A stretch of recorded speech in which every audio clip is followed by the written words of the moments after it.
Hey, Jeremiah here with Sticky Air Studio, and today come along and I'm going to show you my rig, how I got my loop station set up, what I have, how I've got it all going, and how I operate it. If you're new to looping, you got to check this out. This stuff is so cool. And if you are a looper yourself, which I know some of you are, just come along and see how I got my rig set up. Maybe you'll appreciate it, maybe you can give me some tips. Let's go. Now, one of the first things you're going to notice that I do different is I actually run drums, like actual electronic drums. Most people who are doing looping, they're not running stuff that has actual pads. And so this is an Alesis Turbo.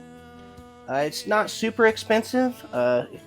Now this rack that it's sitting on came with, and I like how it was set up. Normally this thing would be spread out, but I have built something for this, and we'll get to that in just a minute. But I found, after I put it all together, that I preferred having everything kind of consolidated. And once I got used to playing this setup, I like it way better than having everything spread out, because everything's right there. It's not a lot of movement, and it's smooth. I do wish it had something better as far as these pedals go. They do work. It gets me by. But maybe one day I can make an upgrade, but this is where we started. My son bought this for me for Christmas a few years back, and I just went crazy. Now, immediately after I got this kit, I was like, oh my gosh, I got to get something that will make some noise. And I live in the mountains, didn't really have a whole lot of places to go. And we went to a place like it's a discount store. It's actually a Rose's. And found this, and it was a couple of $100. And this is a Fisher speaker. It's got two 12-inch drivers in it. Sucker is loud, and it's battery powered. I haven't had any issues out of it yet. Hopefully I don't, knock on wood. But it's been great. It has kind of like a karaoke setup, so it worked really good to plug the drum kit into to make noise. Let's check it out here. So it has multiple 1/4-inch jacks that I can put in it. It's got a little bit of control, so that made it kind of nice. And also I have a Fender amp, so that as far as just playing the drums go, I've got a nice little amp here. I used to have a Vox, but it took a dump on me, so we ended up getting that. It's fairly new, but yeah, I immediately realized I gotta be able to get loud. So we started with the drum kit. Now, of course, we had the drum kit. I had the amps, so then I bought a cheap guitar, a cheap little Strat. It's cheap, guys. It's just my cheap Strat, and I love it. It plays fantastic. I paid $80 for it. Came from a music store, local music store, and I absolutely love it. Smooth as glass, plays like it should. It's always this. It actually stays in tune very, very well. There'll be a lot of you go, oh my gosh, what a piece of crap. I love my piece of crap. Speaking of a piece of crap, this right here, this bass right here, I have it. I don't use it. I have an option on my loop station that lets me turn my electric guitar into a bass. We don't have much in it, but it's kind of cool. Sometimes I have a few songs where I got to keep putting batteries in it. You got to put them in and take them out, and I'm too irresponsible to do such things. And then I have an acoustic. It's an Ibanez. It's been a really great guitar. I've actually dropped it a couple of times. I made it electric. I put the Deltolux pickup on it. It's been really, really good. So I've got guitars, basses, and I got my drums. Now, we need to talk about these pieces. These are my secret to getting everything sounding really, really good. So let's get started with this piece back here. This is a Mix 8 mixer, and this right here allows me to run all my instruments into this and master everything. It even gives me, I don't even use all of them yet, gives me stereo capability before I go into my looper. So this piece is very important for me because I'm not running any software. I'm not running this all through a laptop. I have to master this stuff before I even get to the looper with it. So, and then after it comes out of the looper, I've got the Volt 2 interface, which we're going to plug into later on. I've really liked this, guys. This has been really great piece of equipment for me. I have tested some lives with it. Sounds pretty good, and the quality of the audio that I get from it when I'm doing the cuts that I'm doing, because all the stuff that you see me do is just one cut. It's a live recording. So overall, this is really good, considering I don't have any compressors or anything. This works really good for me, guys. Now we need to talk about my KORG. Now, guys, I'm not a key player, never really was. This is a micro KORG. This has been the same design for like 20-something years. These have been around a long time. You can even put batteries in this and run it. But it's fantastic. It is a full synthesizer. It will do everything. Sorry, everything's a little bit dusty and dirty. I use it. But this is literally a wonderful. It already comes with kind of some retro sounds and stuff, and we're going to check that out here in a little bit. But I absolutely love this piece. And you can build your own sounds, customize them, program them in. If I wanted to run it through software on a laptop, there is a way to download patches into it if I wanted. But I kind of like the retro that I get from just when it comes out of the box. This was kind of an expensive piece, but worth it. Very awesome to have. Now, all of the instruments run through the mixer. Go from the mixer over to the RC202, y'all. Now, I know a lot of guys that are doing it are running 606s, or sorry, 600s, 505s, 500s. I do not have a floor mount unit. I have hand operated 202. It's only 2 tracks. Guys, if you know anything about looping, this is a limitation that requires a little extra thinking in order to construct the songs. So there's good and bad to this. The bad is it's a little harder to put stuff together. The good is that generally by the time I get done making the arrangement, it sounds different than what everybody else is doing. And a lot of times it has a lot more dynamic from the top to the bottom. But I mean, maybe that's just me being nice to myself. But anyway, so the 202 is an amazing looper. I absolutely love it. But being hand operated and being the fact that I am actually hand drumming right here, and I'm picking up the guitar and moving from here to here, I realized that in order to get where I need to be, I need some kind of foot control going on. And so that's going to take us down to the Boss FS7. Now this foot switch right here is, it kind of factory, the 202 says this is the proper switch for it, and this is the switch that I use. And so when I need to do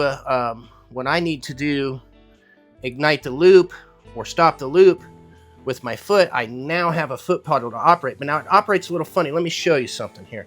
So if I click it on, it'll go, and I click it off, it'll stop, but it automatically goes to the next one.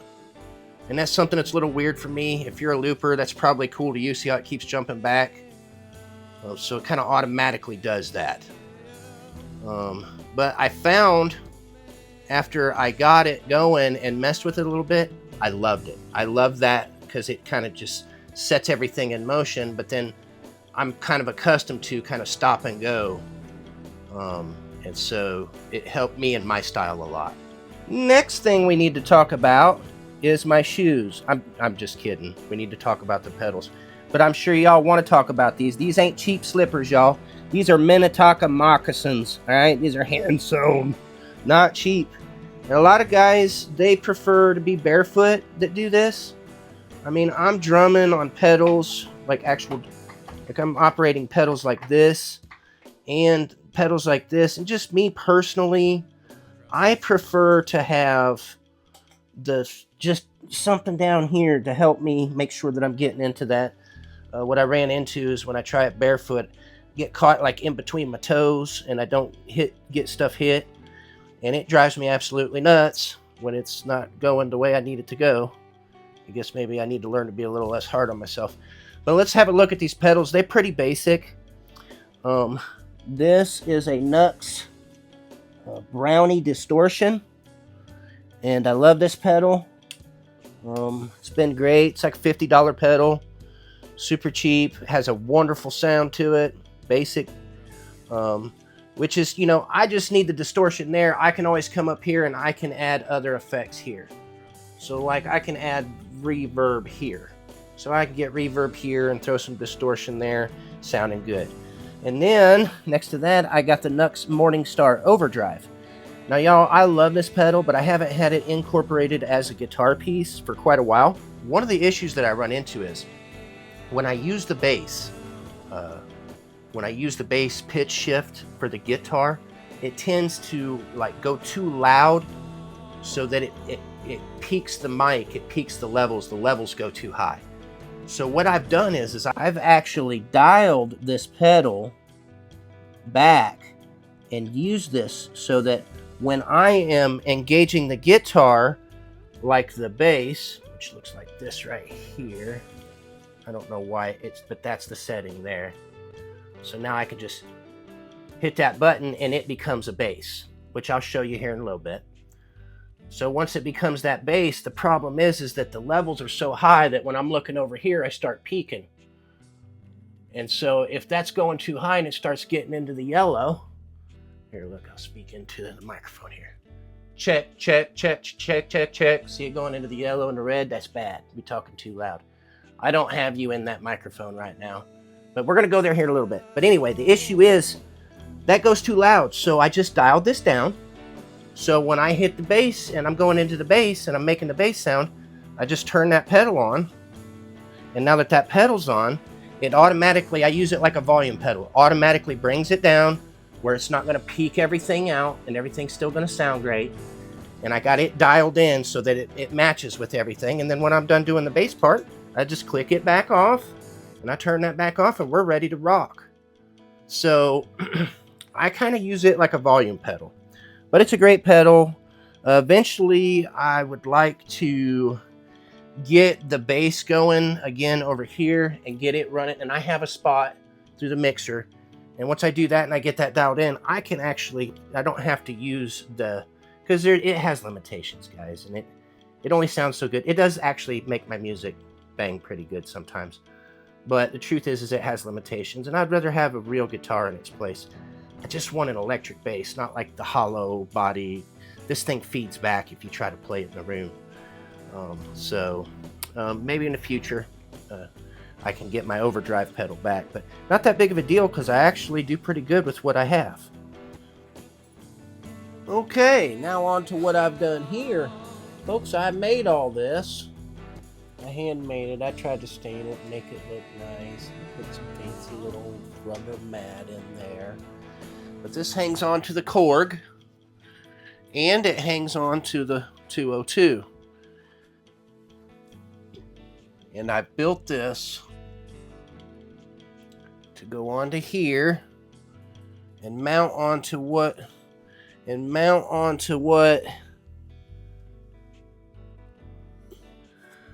would be the other side of the drum kit. So as I sit here, I have a swivel chair. I can swivel.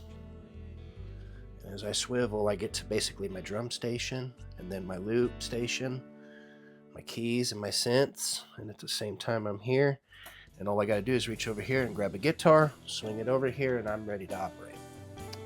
One more thing, the microphone. So this is not anything special. It's a PYLE PMK 5M20. I don't even know. SM20. I didn't pay a whole lot for it. We ordered it. It came with the stand and everything. And it works just fine. I actually have a couple of them, but I only need one at a time right now. So. And that is the cloudburst. I love this thing. We're getting ready to fire all this stuff up, and I'm getting ready to put you guys in the interface. And then I'm going to kind of go through this stuff just a little bit more so you can see. So give me just a second. We'll get you put in the interface. So let's throw all this together and see what we can do here, folks. Maybe we might start with a little guitar riff, and we'll use the floor pedal to kind of get started.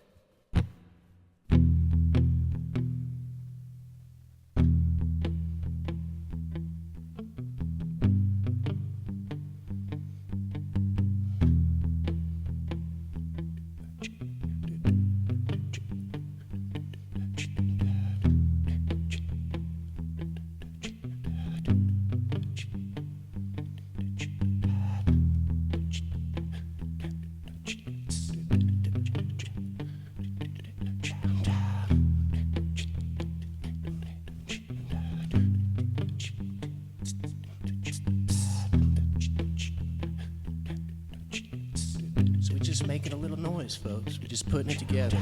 So now you can see how I've got that build up. So now maybe we'll...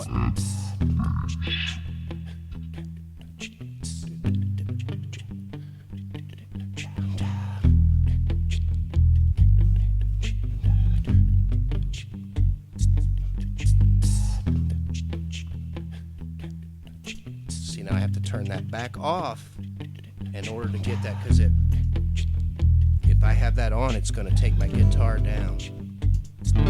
See how my guitar's louder? That's how much I have to bring the bass down to accommodate for the bass feature.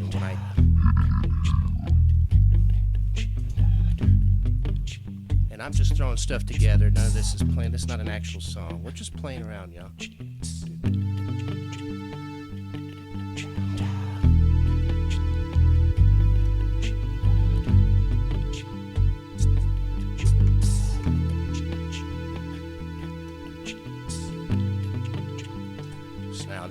I'm going to put the cloudburst in here.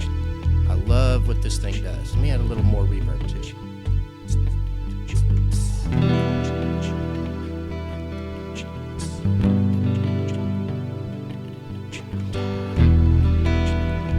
See how it gives that ambience?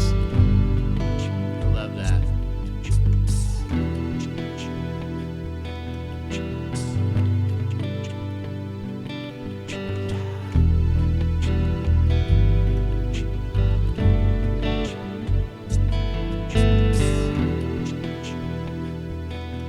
Just throwing some stuff together.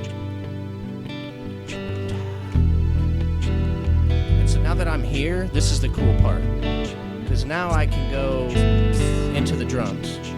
And I can just take the drums and just go. If I want to just play with the drums, I can. It's nice to put the loops in and play with them, and that's generally what I do. But it's cool because now that I'm here, I don't have to just play with the guitar like you're used to hearing. Now I got an actual drum kit I can mess around with, which is kind of fun.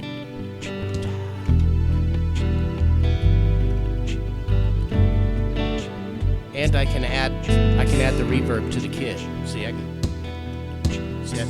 That's with. Here's without. I kind of like it.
Drums on it if I want to.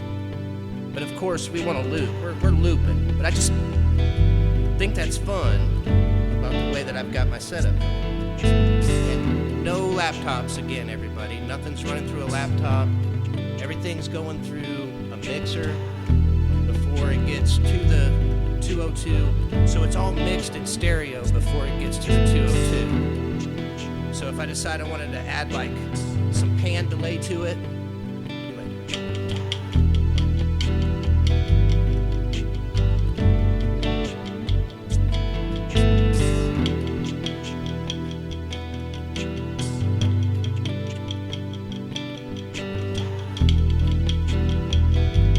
in your ears. Woo!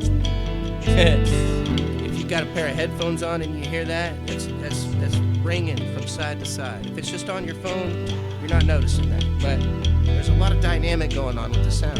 That's a lot of fun.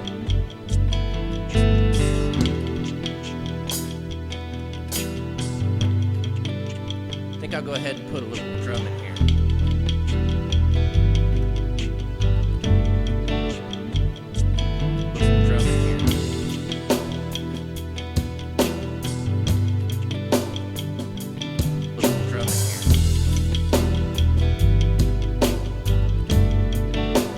now we got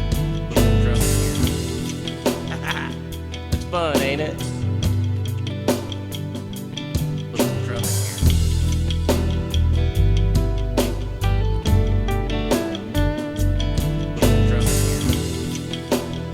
So now generally I like to spice it up from here. I like to get into like what I would do for the chorus. You know what I'm saying?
So now I have the ability to kind of turn it on and turn it off with the drum here. We have the ability to add some lead and play around. So if we wanted to turn this into a song, we could do that now really easily. With the drum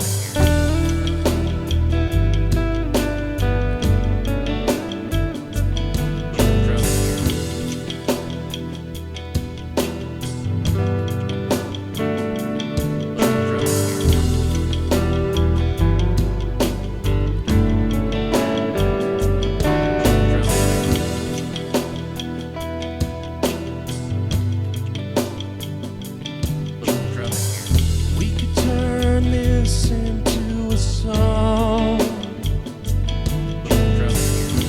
and I could tell you the name of my kids. We could turn this into a song, and I could tell you what I have named him. It's Hannibal.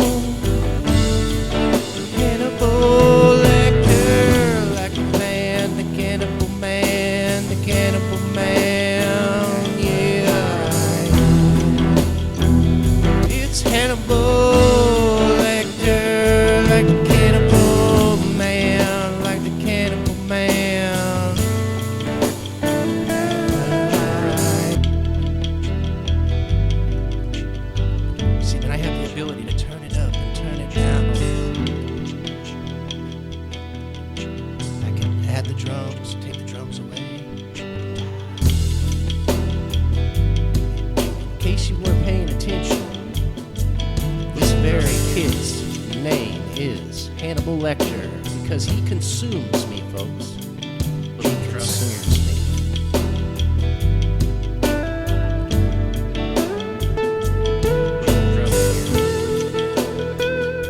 Let's add some pan delay.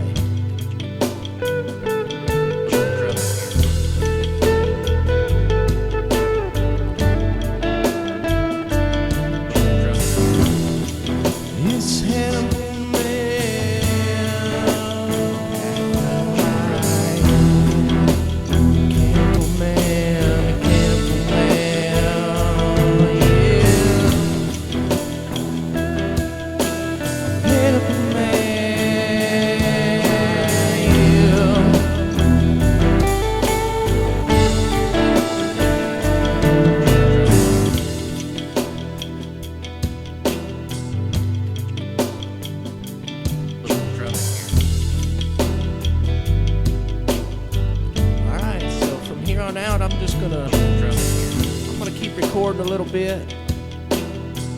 We're gonna add this song to the front of the video. I hope everybody's enjoyed this.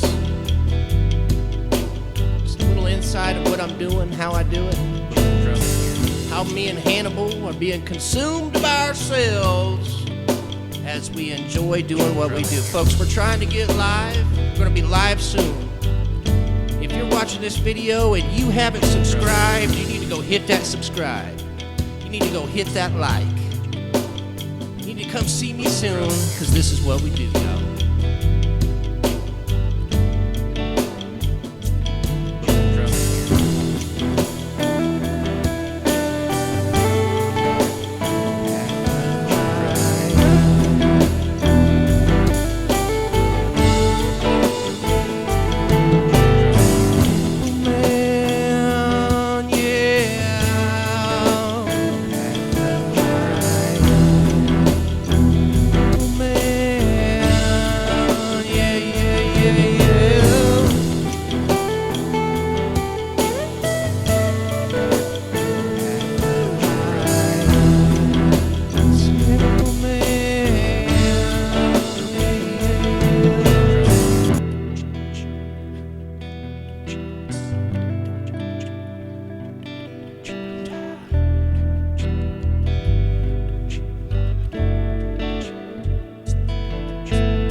that's how we do it, y'all. And I hope y'all are going to come see me soon.